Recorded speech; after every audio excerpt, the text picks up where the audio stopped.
I am most embarrassed when my partner does the face. Loses it with other drivers on the road. When Christian acts like a small child with ADHD. When my husband road rages. Like the other day, we were cut off by this bus, you know, and he pulled up next to that bus, and he was laying on the horn and rolled down the window. Of course, the bus was on my side, and he's screaming at the guy at the top of his lungs, like terrified. This guy was scared, okay, and he was in a giant bus.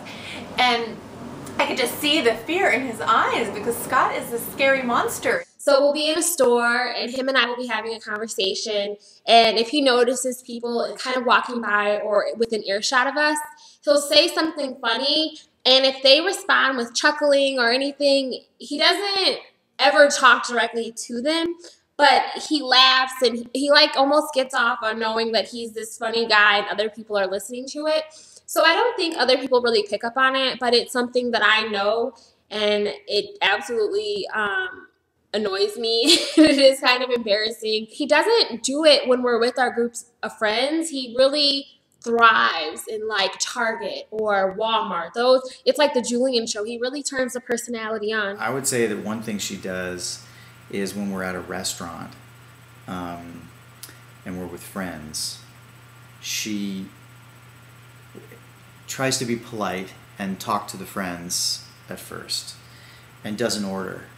And every time the waiter comes over, I guess I get a little embarrassed. There's one thing that embarrasses me, and it's kind of silly that it would bother me.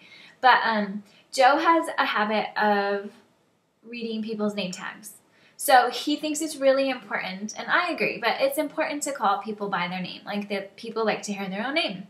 So he makes a point out of any time we're interacting with someone who's wearing a name tag, he is extremely diligent about incorporating their name into the conversation as many times as he can. I think I brought it up to him a couple times, and he was like, Mandy, it's extremely important to use people's names, which I agree. And I realized at that point that this was not something that I was going to win, and it's really not that big of a deal, so I totally just live with it and don't let it bother me. 3 years ago, my wife had a little bit of a falling down thing. Like, we'd show up to a party, dressed all fabulous, looking good. Hey, we're here. Jillian on the ground. That was a little bit rough. She has, all along our entire marriage, she has been nothing but a blessing to me. And man, I'm kind of in the back of my head, I'm trying to come up with something, and there's not really anything that I can think of that she does that embarrasses me. I would just have to say that it's when he's being incredibly ridiculous without any kind of control is the only time that I've ever had to say, like, hey, you know, tone it down a little bit. There's things she does that annoys me in public.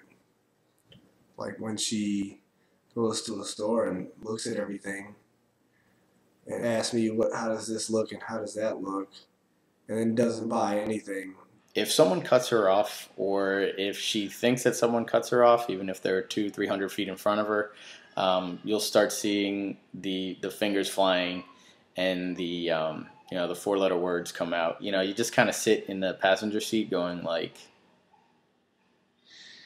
The face is this expression that Nick adopts when, let's say, we're out in public and something really ludicrous has happened, and the laughter is welling up inside, and you really want to laugh, but it's not appropriate to laugh, and so Nick sort of is like, well, it's important to have a straight face, but the face. So the face, that's when the face comes in, and it's like this.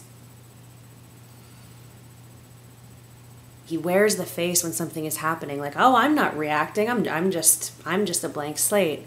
I'm like, Nick, you're doing the face.